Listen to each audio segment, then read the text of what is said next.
বাবা, আপনাকে না জানিয়ে ঘটনা চক্রে পড়ে আমি বিয়ে করেছি। আমার অপরাধী ক্ষমা করে আপনি শুধু আমাদের আশীর্বাদ করুন বাবা।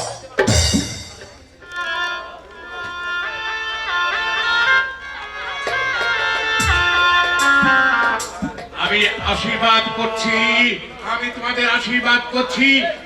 কে কে তুমি? বলো কে তুমি?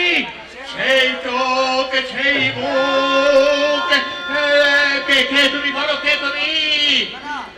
না, সে তো আজ থেকে 50 বছর আগের ছবি। কি বলছেন বাবা? না না, কিচ্ছু না।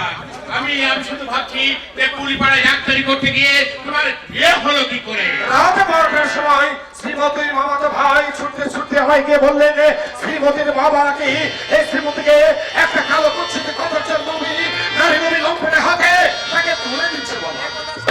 এই কথা শুনে আমি নিজেকে স্থির রাখতে পারলাম না বাবা।